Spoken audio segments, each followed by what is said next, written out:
We start them on strategy, naming, messaging, what's their brand story, how are we going to bring them to life, always thinking about who the end consumer is. So if we know that you are our end consumer, well, then we're going to want to understand what else you're buying. You know, what does your day-to-day shopping look like? Your kids, what are they eating? How are we going to speak to you when we create a brand? Hello and welcome to Architecture, Design, and Photography. Today we are speaking with Taja Dockendorf, founder and creative director of Pulp+Wire, 100% female-founded and run CPG strategic brand, packaging, and digital launch agency in Portland, Maine. Taja has consulted, created, and grown over 400 brands while fostering a culture around growth and intuitive leadership for her female-forward team. Taja is also an investor in emerging brands, a mentor to other female founders, a writer for both national business and creative publications, and knows the balance of life and work with her family, who split their time between the woods of Cumberland, Maine, and life on Big Sebago. Our interview today is sponsored by Maine Home Design. Don't miss Taja's design theory in the upcoming July issue of Maine Home Design. Thank you for coming into the studio today, Taja Dockendorf. Taja Dockendorf. Am I saying all the names correctly? You got it right. So Okay. Taja, like the Taj Mahal in Dockendorf, Taja Mahal I married Dockendorf. into. Okay, Dockendorf. That sounds like Danish almost or something, isn't it? Well, German. So Dockendorf is German. Taja is kind of an Armenian and Danish hybrid. Ah, Yep. okay.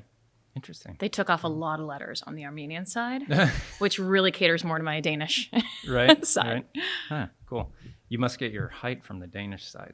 Those That Danish and the people Armenian. are My Armenian relatives were really tall. really. Yep. I have not. The only interaction with Armenian culture I've ever had is the times I've been out in LA for some reason, but not a lot. We've got a pretty big, well, not huge.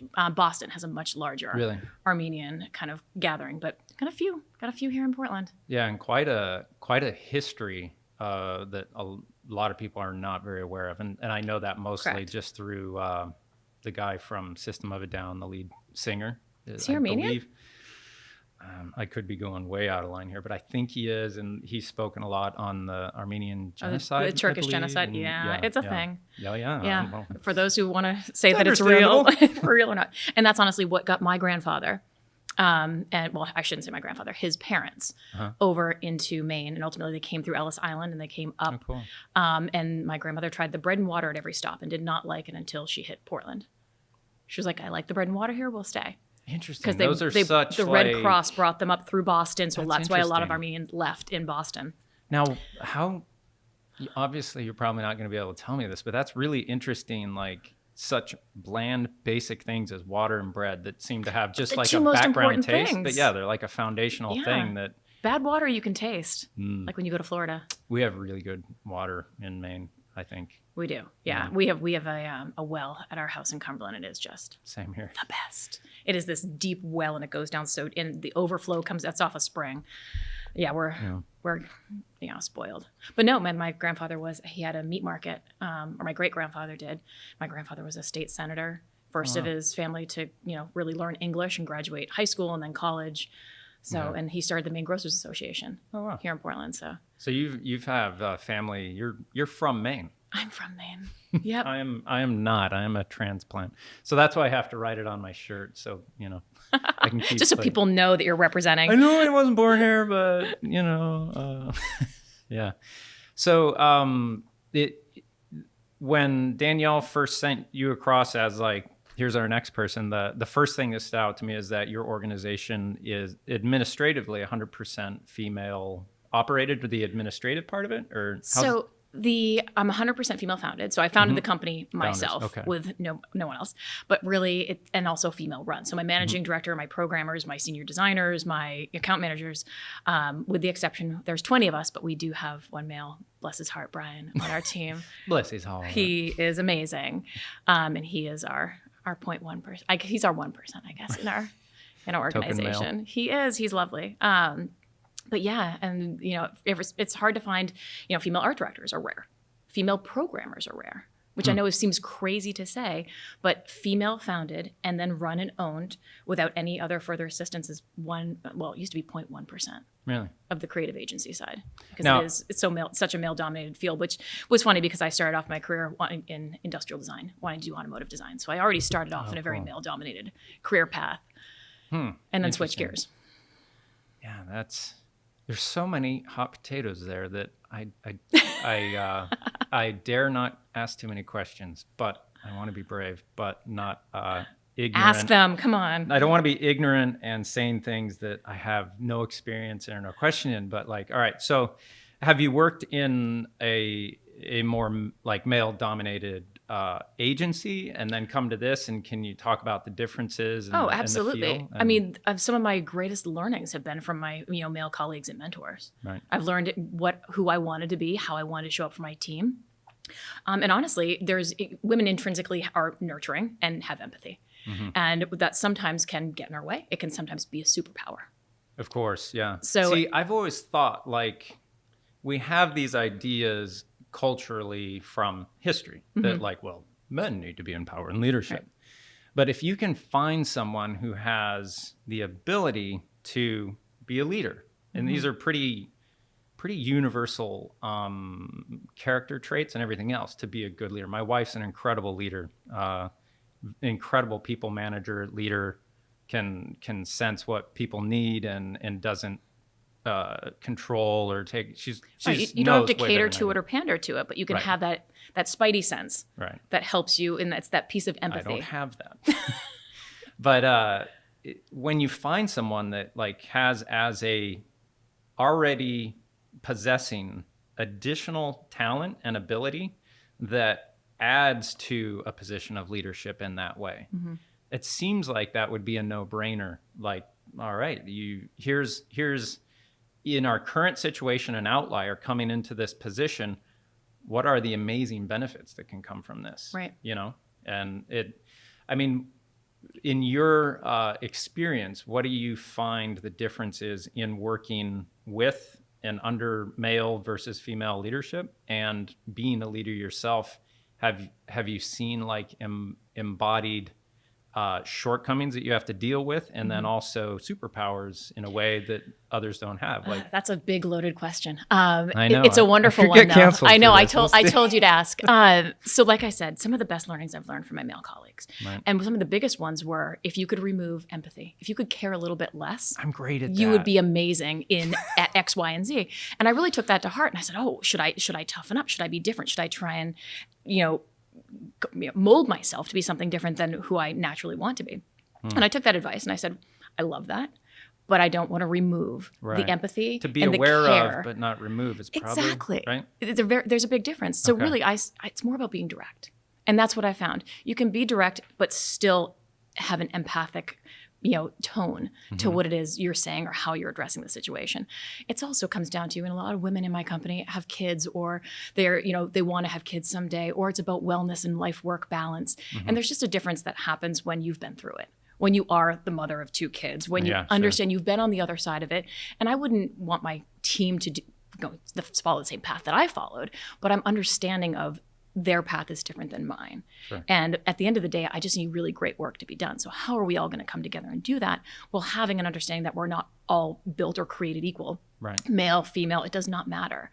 But really understanding each other and coming to the table and building on everyone's strengths. So it's having that kind of that warmth of understanding, but also I'm very direct. Right. In how I work with my team. I don't want to candy coat anything. I do not want to belabor a point, but mostly I don't want to sit on something, and I don't want the drama, and I don't want to create something that's not there. So I'd rather address something very quickly, find a solution, and then move towards that goal and address that with my team. And sometimes there are people who do not like conflict, and it's never conflict. It's just about being direct and to the point, but they see it as conflict. Like, oh, I'm being called out. No, we're discussing it so we can come up with a solution so that we can move past it and be better. I could learn a lot from you. I've made so many. I'm such a independent operator. Tim has worked with me for 10 years, and I don't have to do anything. He's just plug your ears, Tim.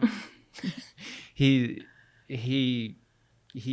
took over the position and had more care for the position than I could try and make him have ever, you know, or whatever, you know. Well, that's like my husband being a stay-at-home dad. Basically the exact same thing. I'm kind of doing that for the last 5-ish weeks right now. My wife's in Michigan teaching at a doctorate level PT kind of thing. And it's really nice to get into that rhythm of being with your kids for that amount of time and to see, all right, when I'm able to relate consistently morning to night, you know, for the most part, and set up expectations and follow through and be consistent, you see such a change that children, I don't think they often get that from fathers typically. They don't. And so honestly, it's the best gift you can give them is to switch those kind of, you know, mom and dad roles. Yeah. Because it serves them so well. It's funny because they've gotten to the age where they're pushing back on my wife, who naturally is much more giving, and like if they want something, she has much more of an emotional position of wanting them to have whatever they want. And where I'm just kind of like, nah, you can go move rocks in the woods for 5 hours and then I'll give you that money, but not, you know, you got to earn it.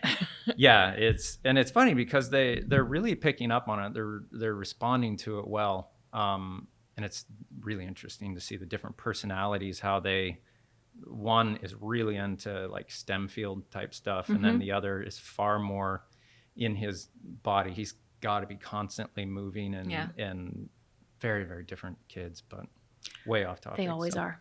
How old are your kids? 12 and 10. Oh, all right. Yeah. I've got almost 13 and 15. Oh, okay. So you're a few years ahead of me. Oh, yeah. Boys, girls? Or? Girl is almost 13. Boy is a freshman. He's 15. So they're polar opposites. They're like the yin and the yang. Really? Yep. It's funny. My boys are getting to the point where they're starting to see videos of other kids doing really stupid stuff. And then they're slowly starting to do like, you can do that. Go ahead. Jump stupid off there. Like, don't tell your brother to do that. Yep. Yeah. That's always fun with little boys.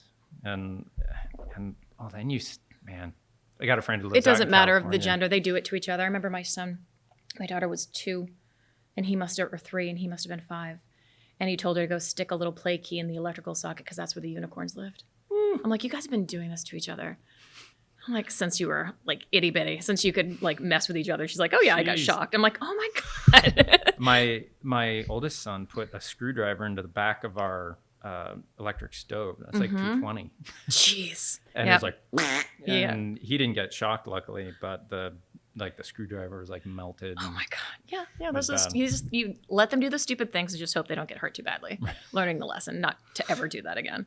So from my initial kind of like reading your bio and like, all right, 100%, or, you know, what the degree at which your company is run, founded, and female, it certain red flags go up because my experience being 45 and growing up at the time that we did, that there was the only thing I ever remember growing up that was a similar, how would you say, a movement in culture at the time when I was growing up was much more so affirmative action as I remember it. Yeah.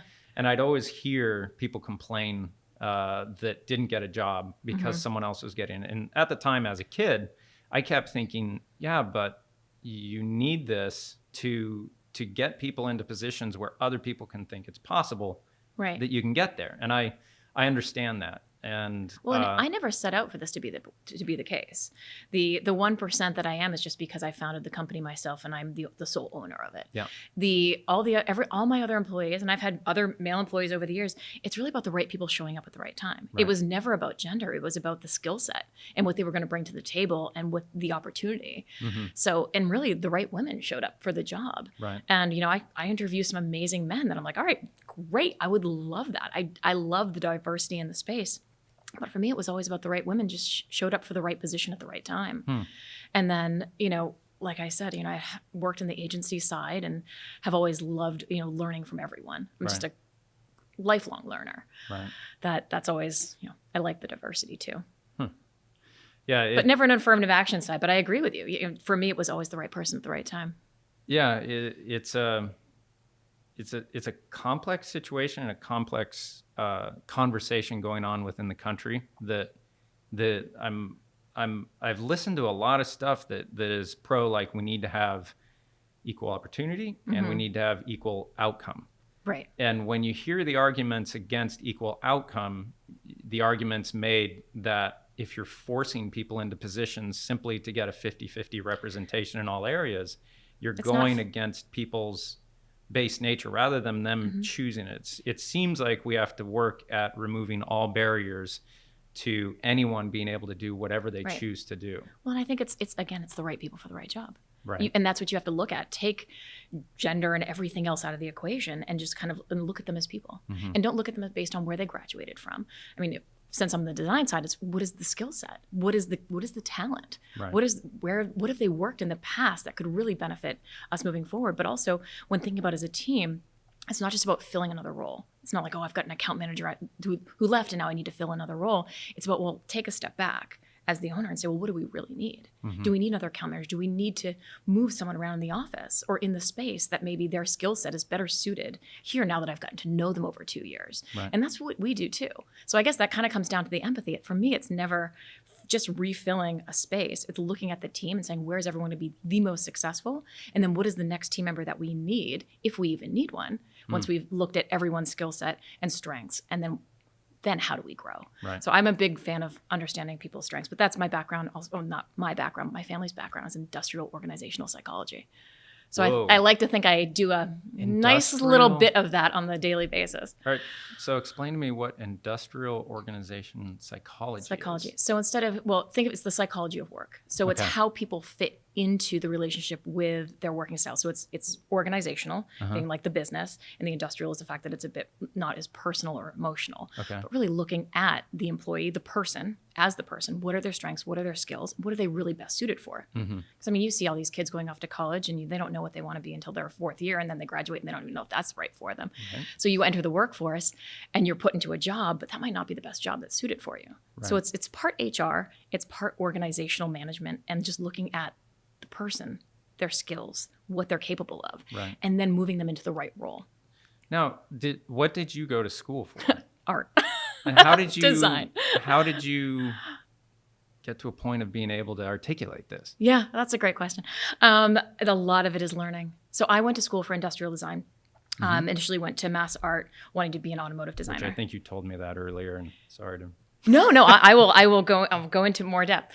And I started. I love cars, and this really does impact where I am now. What kind of car do you drive?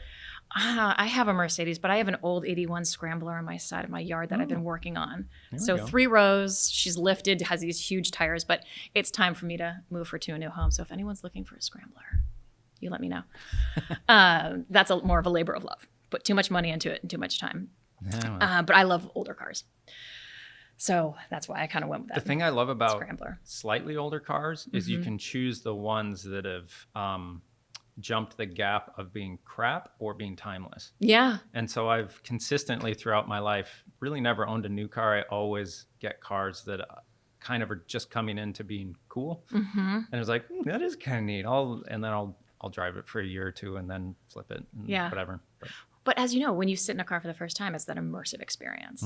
It's everything from the smell of the leather it could be, or the steering wheel, the knobs, how it's all put together. Right. It is very much a tactile experience. Yeah. So I love that.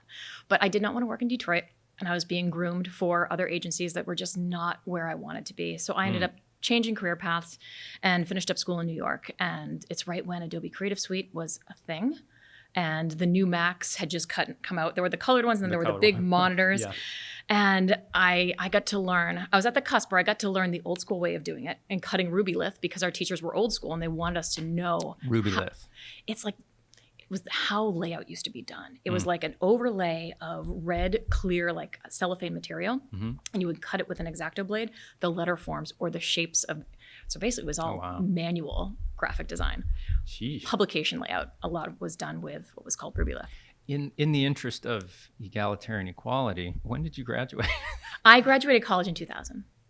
Oh, okay. So you were just 3 years before me. So yeah, when I was in architecture school, it was very much the same thing where CAD was really coming in, but then Photoshop was still fairly basic, but I figured out Photoshop as a way of doing my presentations. Yeah. And really being able to put together a good presentation through that really gave me an edge up, honestly. And then when I transitioned into doing architectural photography, already knowing how to work Photoshop and just very much being an experiential learner for me really helped out. But yeah. Sorry, side note. No, it was this, well, similarly, it was right when the new technology was coming out and everything was going on. I mean, it was going more digital. So it was a wonderful experience to both have the tactile piece of knowing how to cut the Ruby lithe and everything else, and then knowing how to do it in computer aided design. Or on the computer, I should say. And then at the same time, because I came from an art school and I had a lot of background in sculpture, they gave me run of their metalsmithing studio and their sculpture studio and the woodworking studio.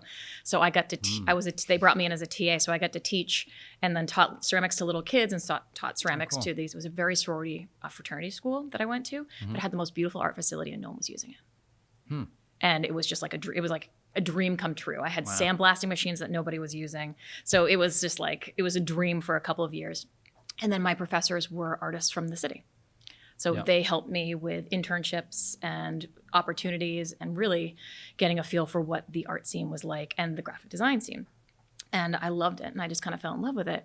And then fast forward, worked on the agency side in both New York and Boston, came back to Maine with my husband, who's a classically trained chef turned, as we talked about, stay-at-home dad. And now a herbalist and a Reiki master and likes to renovate properties, which is great. He's, take care of the kids and do all those other things and fold the towels. Nice. That's why I love CPG, the consumer packaged goods. It is just like sitting in a car for the first time. It's tactile. There's a feel, there's a story, there's a message, and I get to combine both the industrial design side of what I love and no longer do as much woodworking as I used to with the computer side. But coming back to the leadership, that's been learned. Granted, yes, my father, my brother, my sister-in-law, they are industrial organizational psychologists, PhDs, and I do joke that I think I do more in my day-to-day than they might, although they wouldn't want me to say that. You must have picked up a lot of that just on overflow of conversation or something. I mean, I think it comes naturally. I always loved psychology in school, but it was more knowing your strengths and knowing yourself and then understanding other people's strengths and understanding that not everyone's never going to be created equal. So how do you get the best out of your team? And I grew my company slowly. There's 20 of us now, but that was over 18 years. So it wasn't about quick to market growth and I need to have a big agency with all these people and then not care about my team. It's always been about caring about my team and making mistakes and learning from every single mistake I've made to be better and to show up better for my team because of it.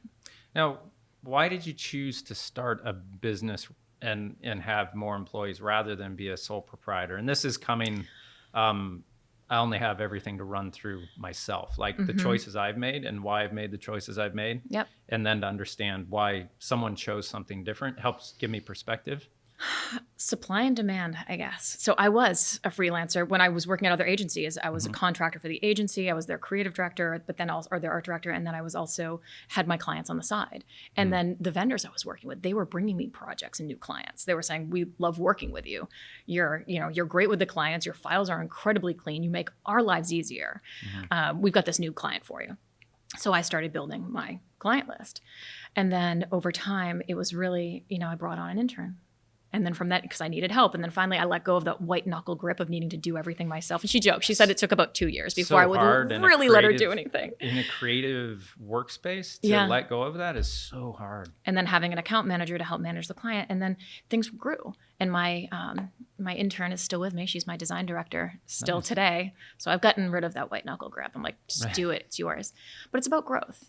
And it was growing slowly and methodically because I never wanted to be so big that I didn't know my team. And my team used to be all in-house also. Right. So it's the transition of, COVID obviously changed that. And now I've got employees who do not work in Maine and have never really met the team other than a couple of instances face-to-face, but are fully remote. Wow.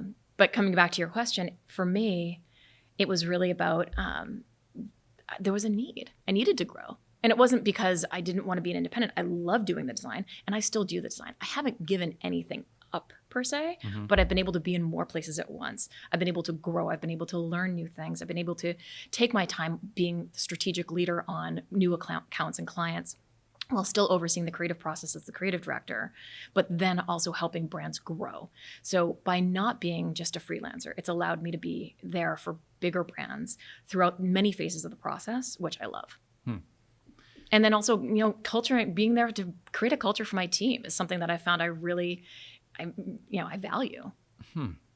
That is, it's what you're talking about is really interesting to me because I have no interest in doing it. Yeah. And to each their own. Well, yeah, it's like I could never do that. So it's very interesting to hear someone who has a familiar mindset to me on the creative side, but also is able to understand and manage people and help them grow and become better at what they do, which I severely lack that. And to understand how a thinking mind in a creative sense that I understand how it makes a complexity when I try and interact with people that gets in the way and oftentimes makes me mistreat people or whatever else that I don't realize that I'm doing.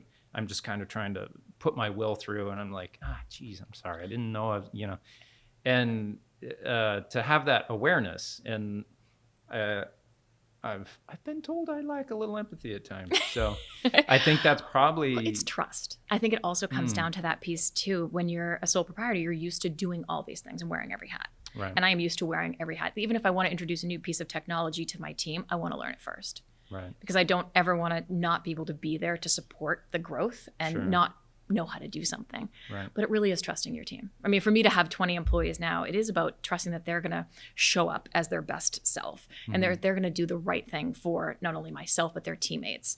And that it's, again, that trust is a big piece that takes time to learn. It took me 18 years to really build it up. Right. And then, over the past 5 years to having a team that was all together. And then over the last 2, 40% of my team's remote. And that's a whole nother trust level that we had to flick the switch on overnight. And I've fundamentally changed as a leader in the last 2 years also. My husband jokes. How has management and leadership changed with working more remotely?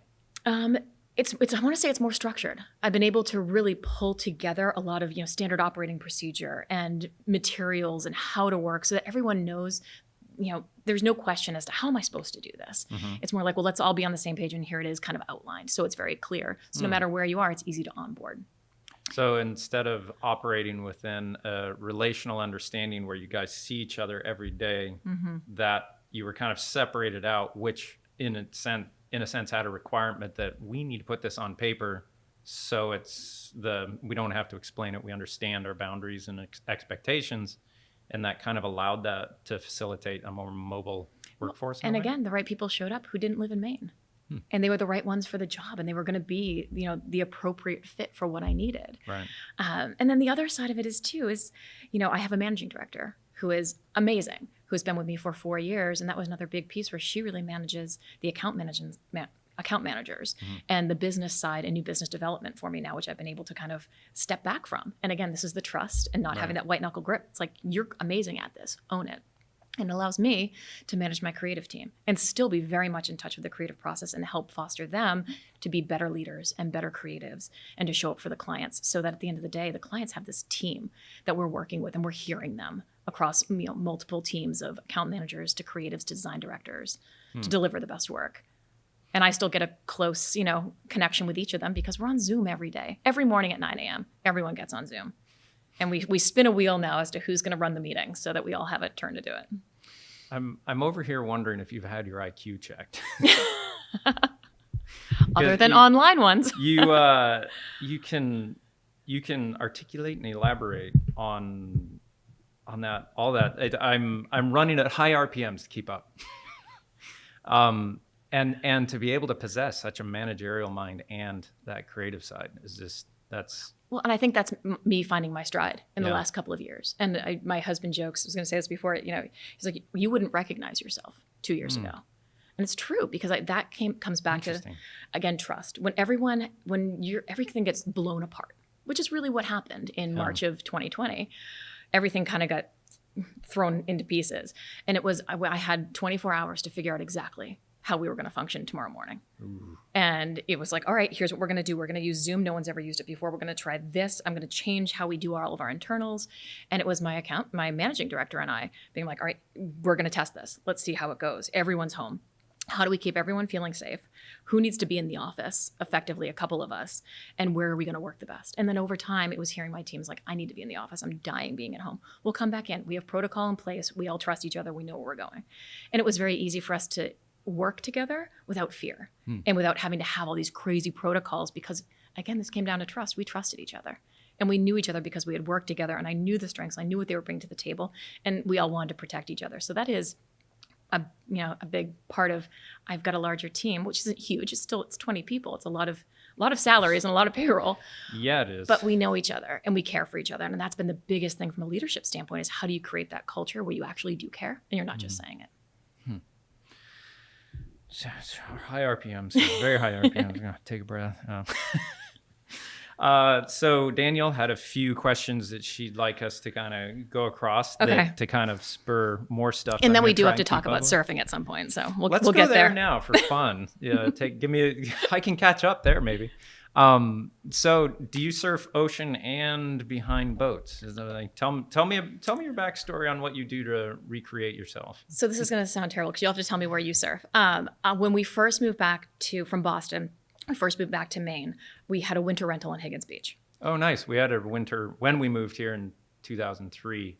We rented on Biddeford Pool. Okay. Yeah. So similarly, and it was beautiful, and it was obviously a short-term winter rental. Yep.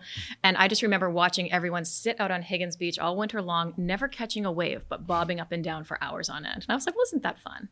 Winter suits, cold. Spring suits, just cold. But I was like, but you know what? But they're having a good time. It was more about camaraderie is what I gathered from it. Mm-hmm. I took a couple of surfing lessons, back in Higgins Beach, fast forward like 8 years, and it was lovely and the waves were small. And we went to Hawaii for my 40th in December. And we were in the North Shore, which is crazy waves, intense where our Airbnb was. And where did you stay on the North Shore? An Airbnb. Roughly, do you know what break you were in front of? Or? You'd have to name them.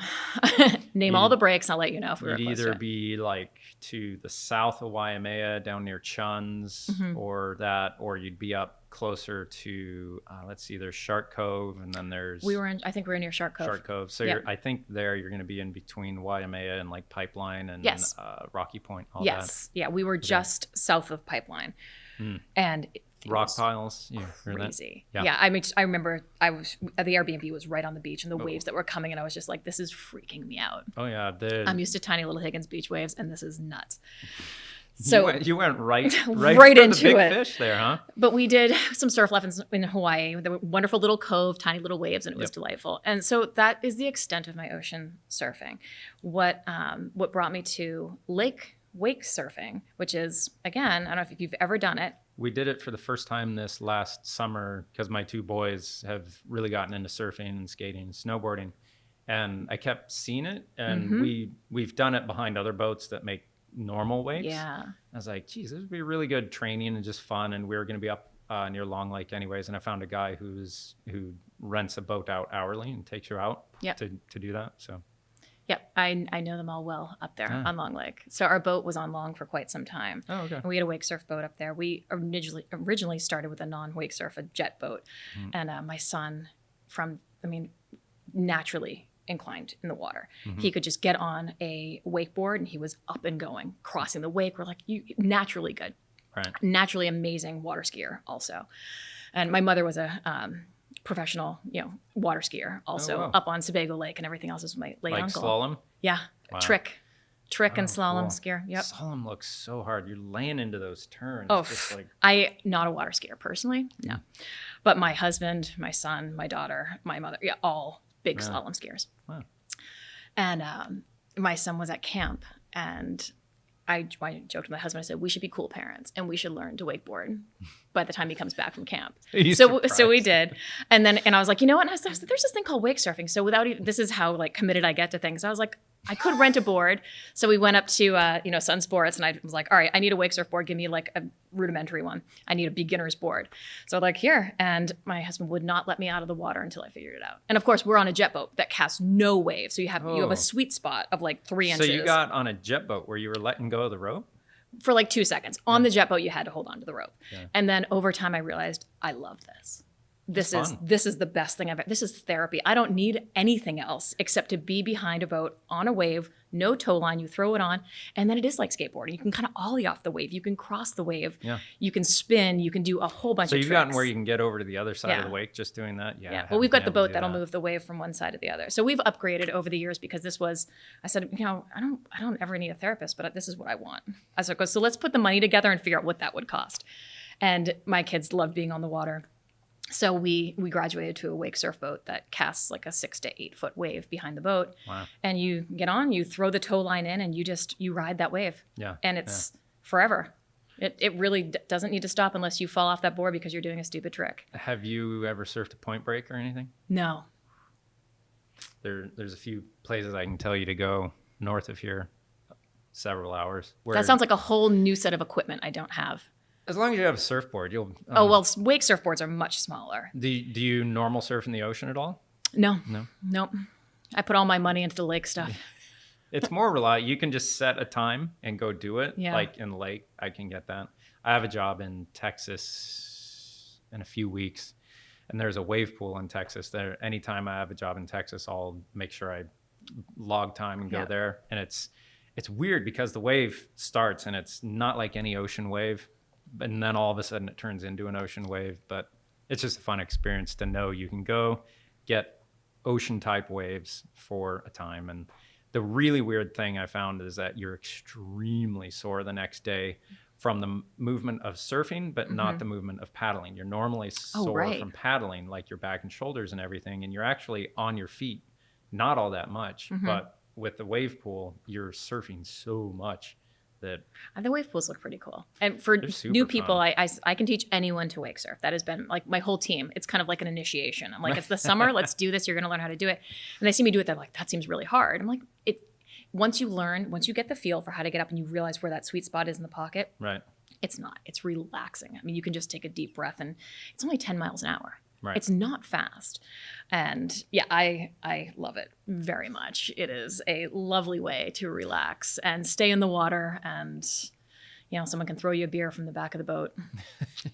Can't do that while surfing in the ocean.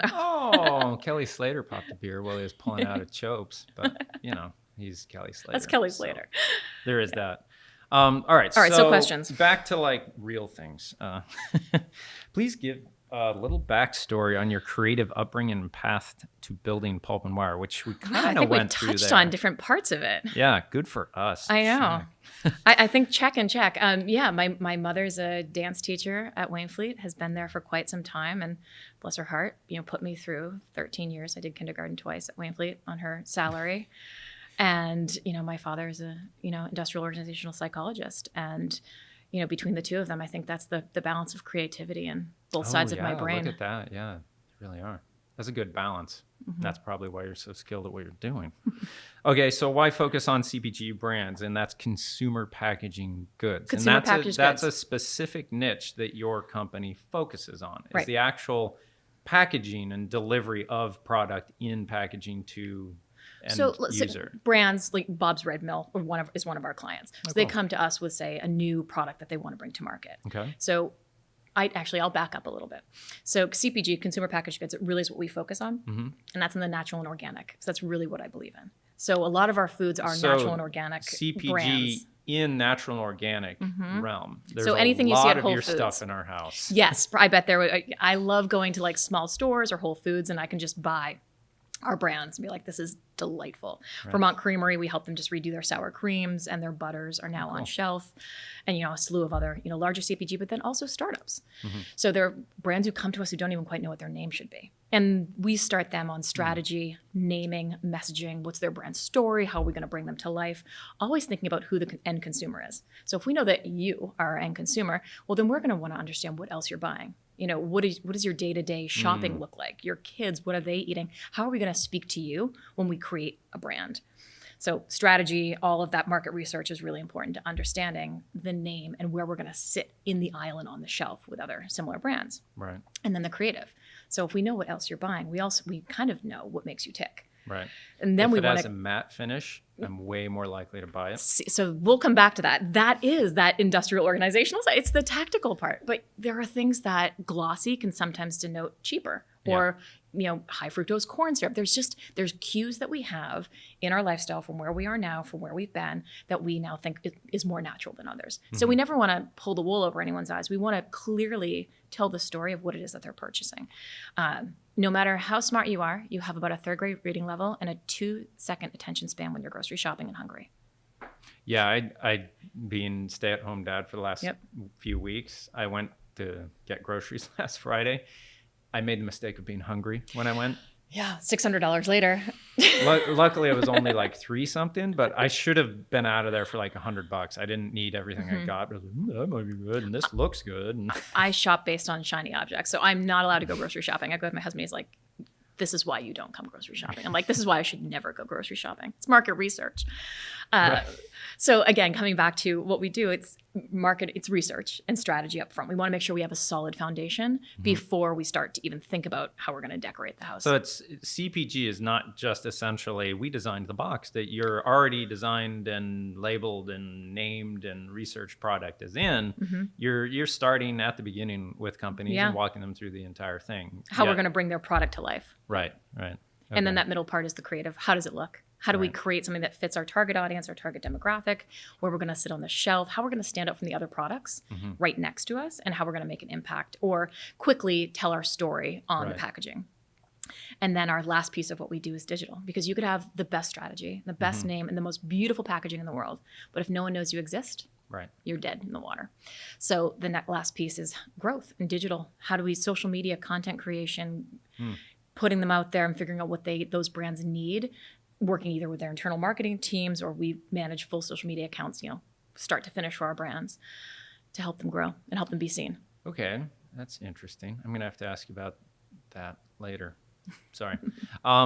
So how has the transition been with the uptick in social media becoming almost the primary marketing outlet for everything that is, compared to where it used to be billboards, magazines, newspapers, television ads, radio ads? So much print. Early on in my career, it was so much print. I remember, just learning, annual reports and how to storytell in an annual report in print.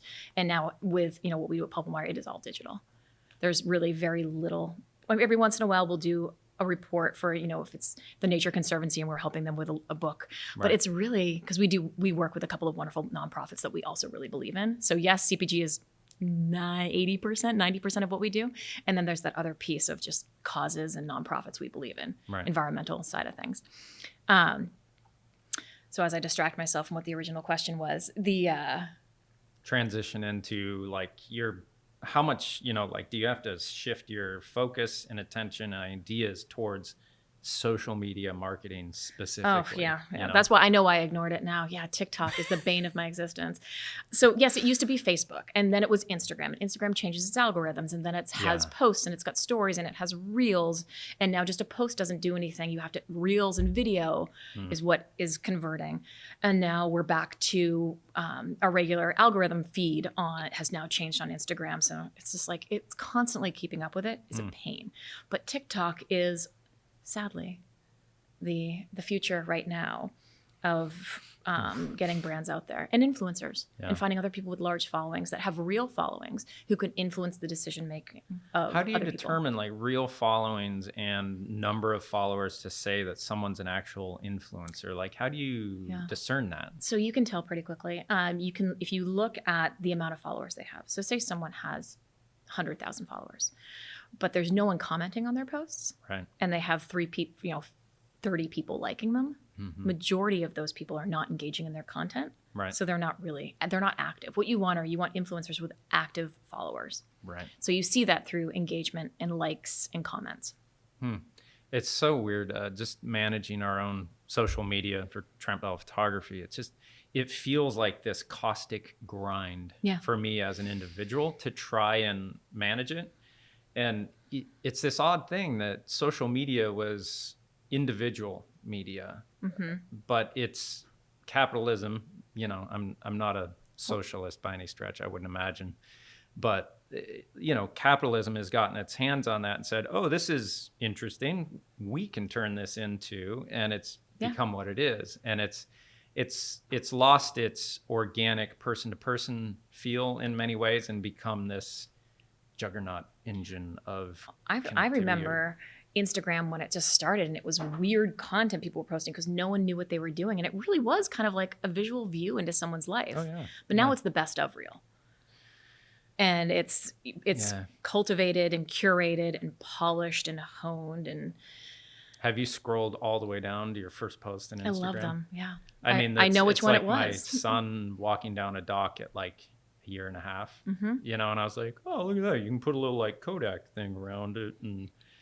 And within, I don't know, a year of posts, all of a sudden it, you know, my Instagram feed turns into a professional thing, and it's... I know, and then it becomes your best of reel. Yeah, I have one of my daughter when she was 2, and we had just sold our house. We were renting a home on Woodford's Corner in Portland, and I remember the little chair she was in. Right. And like then a trip to Boston. So yeah, I remember each one way more vividly than I remember what I posted last month. See, there's a weird thing happening there that if you take our trajectory over a long span of time, how we collectively remembered and how we manipulate the remembrance of people, of situations when they're not documented the way we document them now, is very different. Like in the past, we could kind of godify anything. You know, you could just leave the bad and not remember that and only keep what you really wanted to remember from a situation.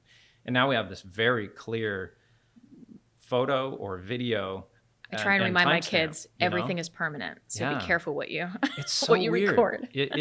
I look back at videos from like the 80s, and the people in those videos, they were only there. And that's all they were thinking about. Yeah. Now, if you're somewhere, you know that what you're doing is going everywhere potentially. Yeah. And there's a different thing. And who's seeing it and who's then. Yeah. It's strange. It's like there's no more legend. There's no legend. It's like real. Yeah. Rather than able to refine down to like an act or whatever else that made someone or something a legend that kind of lived in the minds of people and got blown up as something we looked up to or despised.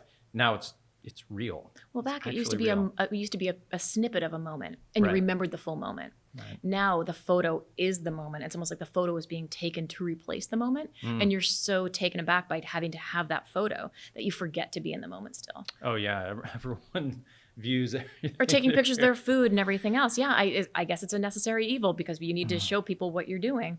Otherwise, they won't. Otherwise, you'll become obsolete. No one will care anymore.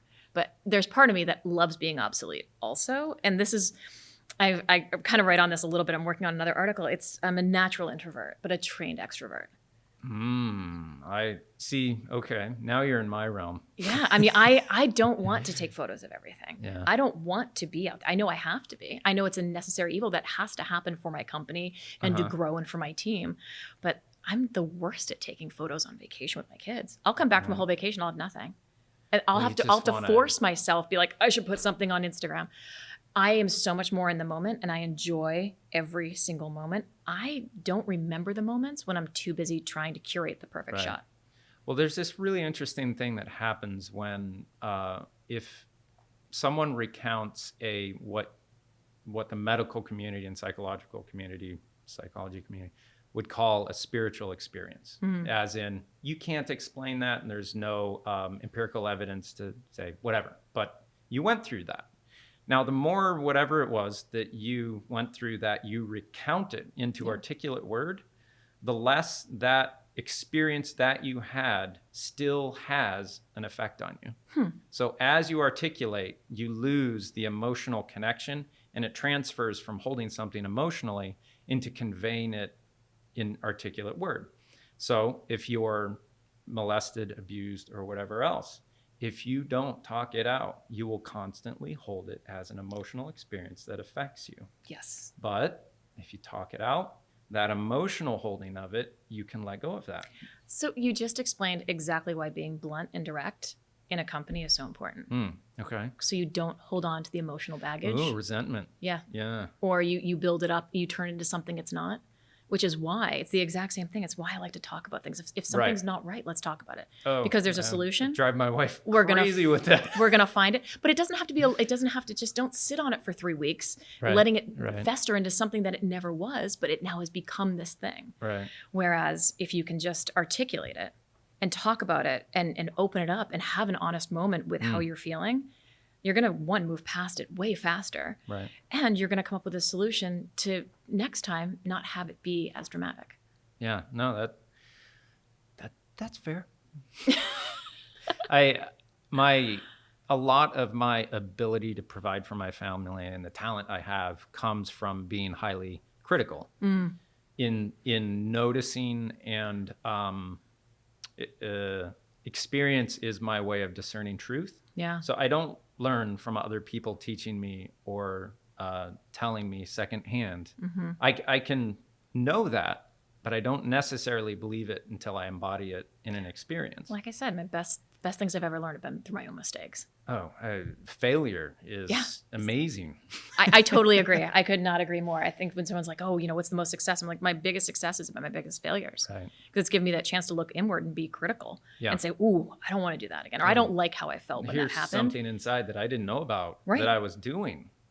Now I know. Yeah. And if I'm true to trying to not be selfless, I can improve this part of myself to give back in a better way. Exactly. And this project over here that we had done, the Reflect project, one of the guys that was in it, Brandon Brown, I'll try not to get emotional here, but he, incredible guy. And I just found out he got out last October, and he got his PhD. I believe he got his PhD while in prison, one of the first people to do that. And he's now working with at-risk youths and looking at entering the academic community for the things that he was studying. I'll do a disservice trying to explain exactly what he's done. But this guy, did some spontaneous, horrible things to another person that landed him in jail for potentially 17 years. Another person's, paralyzed because of it. But he hasn't tried to say it wasn't his fault or he didn't do it. He's like, I did it. I have nothing to say. But he took that and considered, do I want to continue on this road, even with being inside the prison walls, in that environment? I've been there several times now, and it's not because of things I did, but for work. But and it's I get really emotional thinking about the quality of character that individual has to be able to face their own worst self and to say, I'm not going to be that anymore, and I'm going to change. Well, and to not fall back into another way that they could be and have that perseverance. It's huge. I think he had a really good family supporting him. He made some really stupid decisions and got to a place and made mistakes, but he had a support structure outside of that probably got a lot of good things between his ears before he got to that point. Yeah. So he faced him as his own worst enemy, and he looked into that void and said, I'm coming back from this. And that's powerful. Yeah. And I think he has such an opportunity to change so many lives because of his ability to grow from failure. Yeah. And the really sad thing is that, especially with our prison system and what we do with prison inmates, we don't give them the opportunity to be those shining lights that they can be because of how dark they've been. Yeah. And that's huge. Well, and I think that even we're foster parents too. It's something we ended up doing amongst everything else in transitioning the company. And during COVID we decided to become foster parents too. It's the same thing though. So it's these kids who just need a moment to have someone love them and, trust them. And I could never do that. It's hard. It's not easy. Jeez. We started with dog rescue and then found our way to foster kids. Good. I'm glad someone's emotionally strong enough to do something like that. Well, Like, it's. I mean, I could go to the office. My husband, he got to the point. He's like, he's totally open to adopting, but it has to be a child that does not have a future path forward because he just can't do it. He's like, it breaks my heart because I can't show there and love these kids and then have them, go back. And in some cases, they're going back to a better situation. Their parents have pulled it together. In other cases, you just don't know. Yeah. And that's the hard part. It's just like it tears his heart out every time. So this winter we were in California and went by Monty Roberts Ranch, and he's this guy known as the Horse Whisperer. And it's funny, I came across him. He's in the horse world. This guy's like God, but God in a good way, not the bad God. I came across as just some 80-year-old guy weeding at the side of a barn, and as I walked by, he's like, "Hey, you finding everything you need?" And I was like, "I'm just looking for my family." And I saw him. I don't really know of him at all. My wife's the horse person. And I kind of looked at him and I was like, there's no way this guy's a hired hand at this age doing that. I bet you that's Monty. But I didn't, I was just kind of like, oh, this, and I found my wife and I was like, I think that guy over there might be Monty. And she's like, oh, and like she introduced, and but he was doing what he loved. Well, he's an incredible person. The guy had his dad broke all the bones in his body before he was like a certain age. And through this, realizing the depravity and darkness that could be and what you can be, he's another one of these people with character that is so inspirational. But he found out how to not break horses, but ask them to work with you. Yeah, it's amazing. And in this amazing way that he does it, I'm sure there's some managerial cross threads or whatever. But in the way that he does it, like eventually the horse is just like, all right, you're cool. All right, let's work together. I mean, they're connecting on a whole nother level, though, of just understanding and energy. And I mean, as they say, a horse knows exactly how you feel when you sit on their back. Oh, yeah. Instantly. So, I mean, they just like, oh, he's cool. He's learned got the energy. He could approach a horse, and if you had your hands closed, they'd be less scared of you. And if you had your hands open, they were like, oh, those might be claws. And so just those minor little body movements are huge. But why I mentioned was he was a foster parent to like 30 or 40 kids throughout, it's just an amazing story. But people that can actually pull from an emotional depth of experience to give back like that, I don't, again, it's one of those things that I stand in awe of. I would just emotionally collapse if I had to. It's hard. I mean, there were definitely, there's an onboarding process where both my husband and I joke. We're like, yeah, that was the 2 weeks we thought we were going to die. I mean, just like the emotional push of having a stranger, a child stranger that you don't know anything about. What brought you to think that you could survive that? Oh, well, we didn't know until we tried. Wow. And how long do you have them for? Our last 2 kiddos were a respite care for a couple of weeks because my husband was driving about 100 miles a day back and forth to their school. And then our little guy we had prior to that, we had for, he was 14 months when we got him, almost 8 months. Ouch. Yeah. I couldn't. And we were mom and dad. It's a hard one to give up, but luckily that one turned out to be a good situation. He and I still keep in touch, and his mom texts me, and I get photos. And so, do you find the parents are actually very appreciative? And not always. No, they have to know that you've got their. I mean, every situation is different. Right. And that's that's hard to hear the situation sometimes and be like, oh, I'm going to advocate for you. No, like reunification sometimes is not the best solution. Yeah, but Yeah, we got into it, and it was an awakening, and it was something we learned a ton about. And we'll do it again, but we take breaks in between to kind of check in with ourselves and check in with our kids, and then when we're ready, we say, okay, we're making this decision. I think of that that system, and it's just my first thought is like, yeah, we can't pile them on. I mean, there's other families who can just have like 6 different foster kids and bring on another one. That's not us. We give way too much to the process and to the kids that it becomes overwhelming emotionally. And then, it's hard to, say goodbye. So we really take it like one at a time. All right, what other questions have we missed? Because these weren't on the list, but that's all right. The stuff that's not on the list is always the best anyways. We've covered a bunch of the other stuff kind of in between anyway. How about form following function in your opinion? Which, by the way, yes. I have this really thick book of kind of a generality of philosophy or on all the major philosophers that I got from a photo shoot. And Aristotle, I believe it was Aristotle, had really interesting things to say about what form actually is. Form is actually the result of I think I'm getting it right, the thing that resulted from the natural forces of nature to produce the most efficient and capable thing that has to be that thing. That is really interesting. He's not wrong.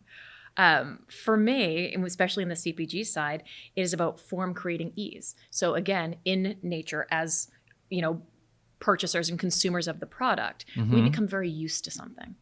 And we become very used to, say, a zip top gusseted pouch for snacks or for nuts or for trail mix. And you start to see the grocery store. They have those Ziploc ones that are a little more like Velcro, but not quite. Yep. And then so different closures, but still the same form. Right. So it's that function of we've gotten used to it. We've adopted it into our lives, and now we like that because it makes our lives easier. We don't have to think about it. We don't have to think about it. Again, 2 second, attention span at the grocery store. Right. That's easy. I know it. Cereal boxes. We've really gotten used to those. So when you start looking at the different parts of the aisle, like from canned soups, again, like zip top gusseted bags when it comes to snacks, potato chip bags, they're not all that different from each other. But what does happen is you don't want to reinvent the wheel. If you've got a high-priced item, you don't just want to stick it into like what looks like an ocean spray bottle, because people are going to have that perceived value based on the form. The previously processed form of ocean spray they're going to put onto your product. What we've so been indoctrinated said, no, it's a into. We're going to do 2 little pomegranates and a thing on top. Right. So and why I would say, you? Exactly, but that you're expecting a certain price point for what that is, and a certain function. That would be a juice. That looks like it's a juice container. I'm such a sucker for the healthy juices that are weird.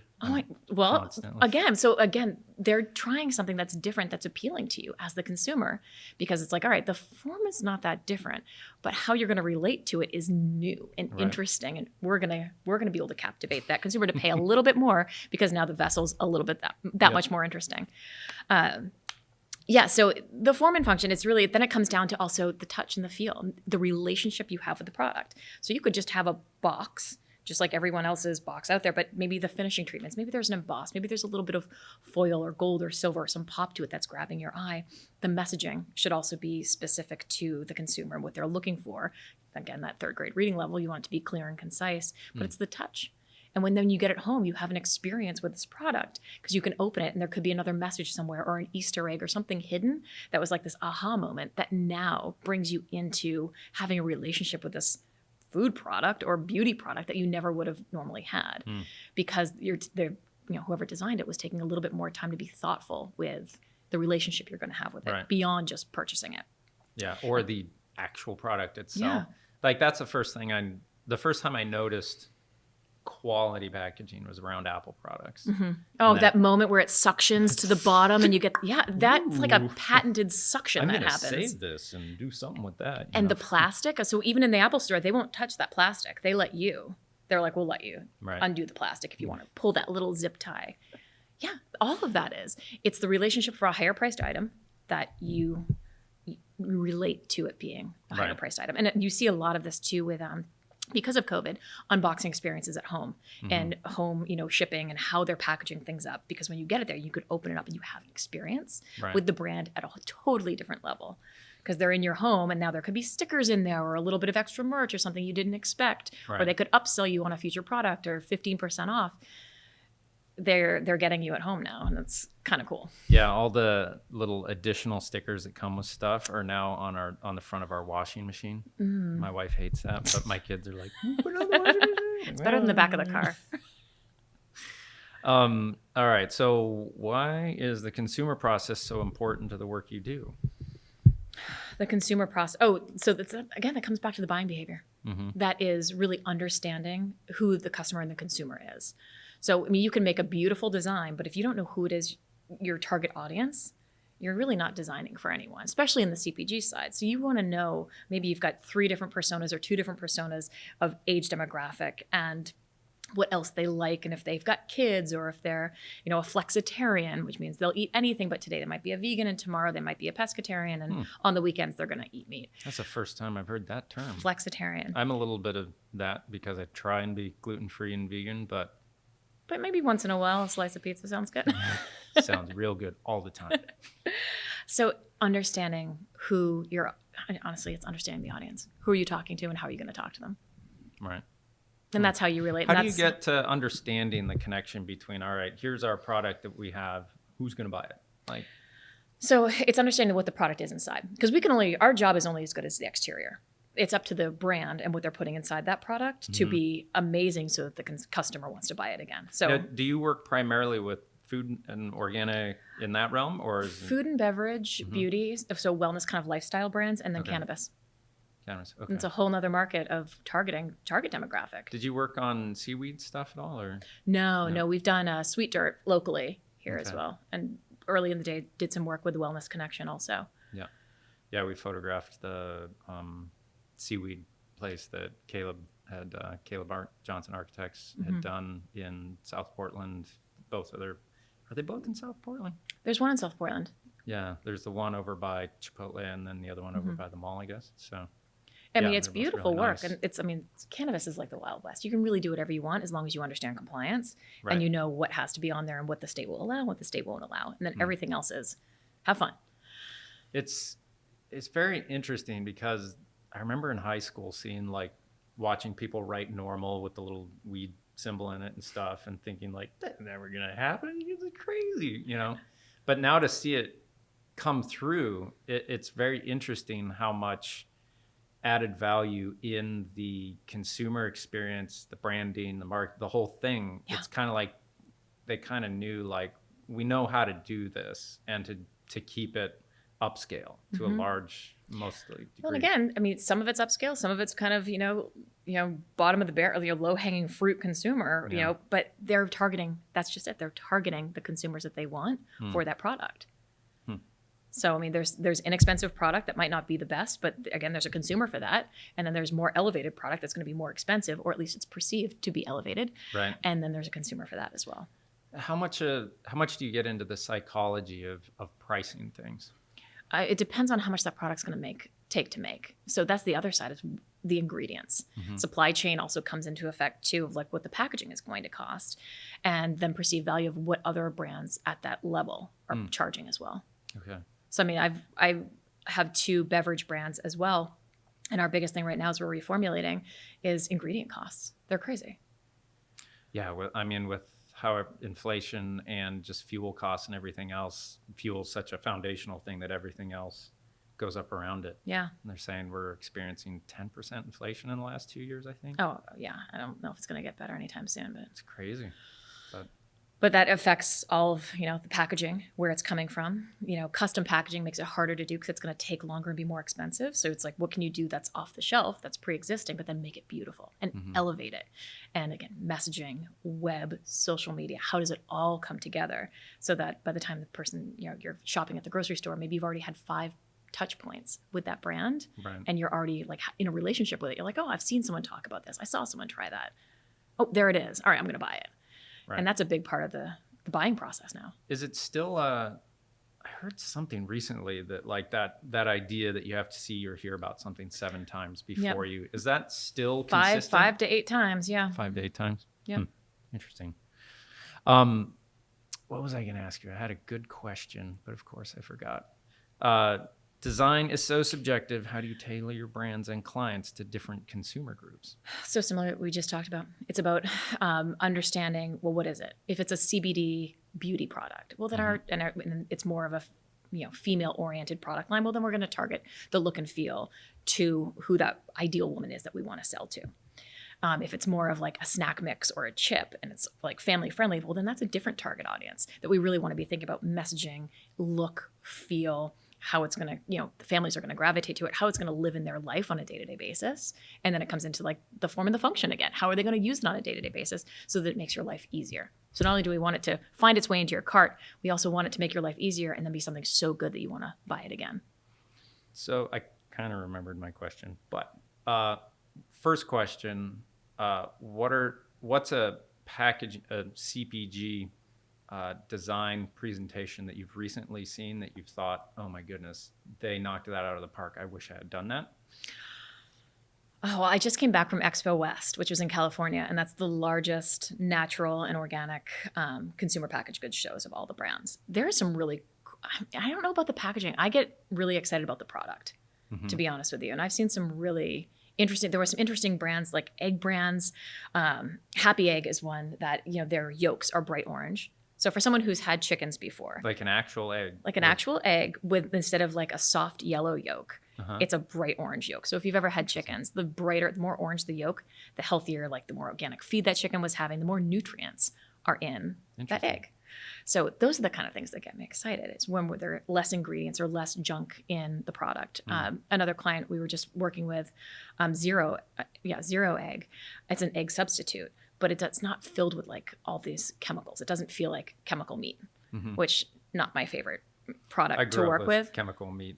I grew up Seventh-day Adventist, and so there was a lot of there's a big push of vegetarianism within it, and so there's all these like not whey protein, but wheat gluten things, and it's just full of salt and the soy and everything else, and where the soybeans are coming from, if they were GMO, right? And there's so many questions that I think people are much more aware of now.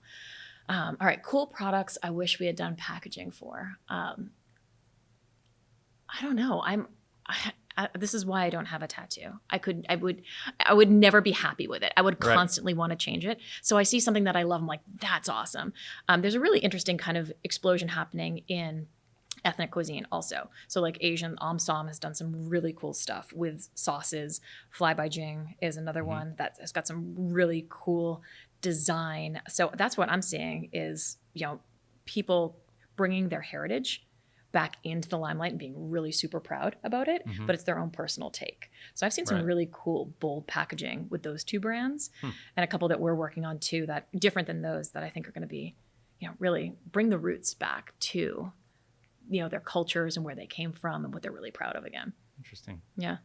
How do you, I don't know, I'd imagine this is a difficult question to answer, but how do you approach the color scheme, shapes, font, the whole creative visual, what you create, depending on if it's why do we associate like, oh, this is a more masculine smell, so we're going to make the candle I drive my team nuts with this because they'll be a piece of wood coming out that you light, and it's going to have that.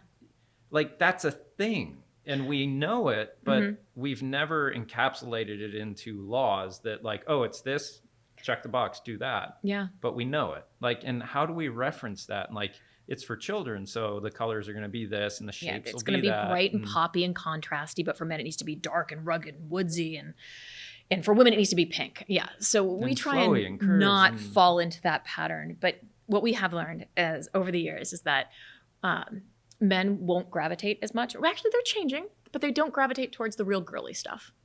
So it's hard to sell a man a really girly brand.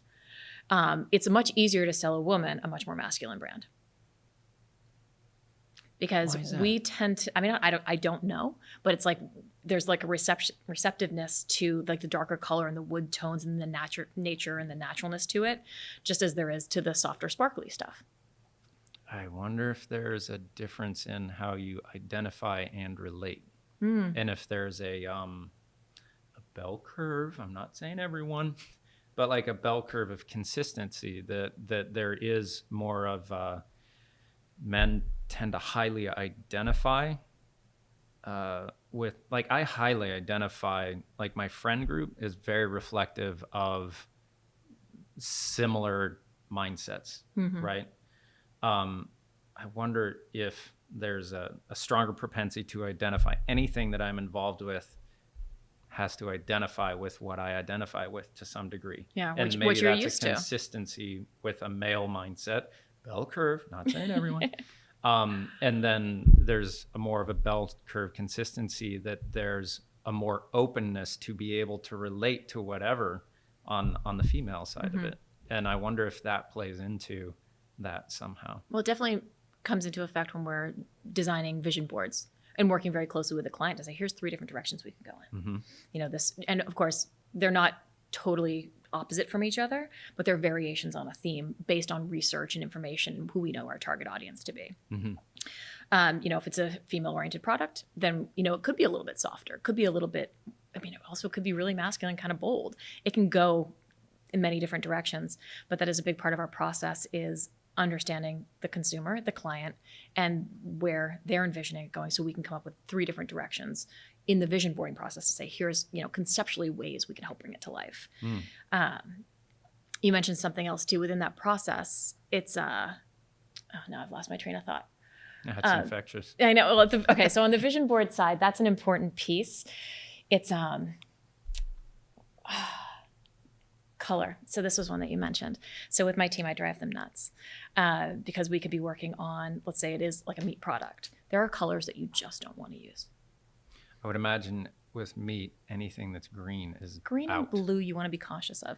And they're colors that don't always, that originate in nature, but not in the way that you would like. So yes, blueberries for blueberries are fine, but you want to be cautious when you're using green and blue because it is evocative of mold or evokes mold. So you don't want people to have that connotation. It can be might just be the wrong color green, and it needs to shift a little bit more. It needs to be more of a cool green than a teal green. So it's the psychology of color. And if you're anything to do with the cannabis industry, you have to have green. Right. That's still the... Well, which is totally fine because green is leafy. It's like all the greenwashing we saw like 5 years back. Everything was craft and green. And if it was those 2 colors, then you knew it was organic. Right. And now it doesn't matter. You can do whatever you want. But there is that emotional tie to, it needs natural. It should look natural if it is natural. But I think we've seen that shift quite a bit, that paradigm shift over the past 5 years with, nope, I want it to stand on the shelf. It's a great product. I've got my, organic certification on it. Right. Yeah. It's going to be tasty. I heard it's always interesting to take words or, articulation of something and break it down further. And I had heard someone break down what disgust is, and disgust is fear of contamination. And so if you are looking for meat, if you register green and blue, you feel disgust because of that relationship. It's interesting. I know if we get, too much red and yellow with ketchup and mustard, or feels like McDonald's. So there's so many other brands you need to be aware of as well, that do you want to be tied to that visually? Yeah, there's a interesting thought process that I'm trying to work my way through, that I think introverts and people who are highly visual, their space means a huge amount to them, and the orderliness in a large degree and cleanliness of that space, because if you're a person who experiences truth through experience or understands truth through experience, if your environment is disorganized, the environment that you're processing within, then you've got a mental to-do list before you can actually get down to the more difficult thing of sensing the infinite amount of data points that come through experience to then understand. And I think that's kind of an age-old thing. If you don't have clarity in your space or organization, how can you have clarity of thought? I've worked with people who I can put up with it to a certain amount, and then if I got to clean my office, it's driving me nuts. So I mean, there's a certain level. Everyone has a different threshold. Some people can be highly functioning in a complete mess, which is fascinating to me. I'm like, isn't it? And ultimately, it's like, isn't this overwhelming? And then other people, I know, everything has to be in its perfect place, and they will know if you've moved something on their desk. I have a friend who's extremely just personified accountant type, and everything just neat as a pin. And I went to where he worked once, and his desk was just like a disaster zone. It's like, no way. It's just, it was like that deep. Ruined everything you knew about them. It added more complexity. I was like, this is amazing. But yeah. Well, you're extremely busy, and I imagine you have 50 things you have to go do today. This was great. I've appreciated the time. Well, thank you for taking the time to come all the way down and talk to us. It's been really enlightening. I really appreciate you being able to very much process and help me understand, a lot of the issues and conversations that are going on today and see that there is a major significant amount of thought process, intelligence, and everything behind everything that you're doing, that you put that kind of at the front of who you are and what your company is about, but it's not in any way a virtue signal as much as you can explain it without getting pushback on your heels in the least, which is well, I care, and really that's what nice. It comes down to. But this has been a delightfully eclectic conversation. I think we touched on a little bit of everything, which is great. I'm a little scattered at I times, but- like it. I like it. It's better than, here's the question. So this was it's this great. was really great. I really appreciate it. Thank you so much, Taja Dockendorf. Where can people get in touch with what you're doing? Instagram Well, and as an everything else? early adopter of Instagram, from when it first started, you can find me at Taja, which I get people trying to hack into my account on a you got daily that? basis. I did Just get that. at Taja. At Taja. Good for you. You should sell that around retirement. People have asked, and the number I keep throwing out there, I'm like, here's what it would be worth to me. I got the web address. Trent Bell is a big Australian Idol star. I think I found him in trying to connect with you on Instagram also. Yeah, so Yep. there's I was usually a very young, attractive looking guy with his shirt off. And you're like, what? And it's like, no, sorry, it's not me. Instagram's perfect. And LinkedIn is always a great place. I post thought leadership articles. So that's just under Taja Dockendorf. Should be pretty easy to find. And then Pulp+Wire all spelled out. Cool. Excellent. Great. Thank you so much. Thank you.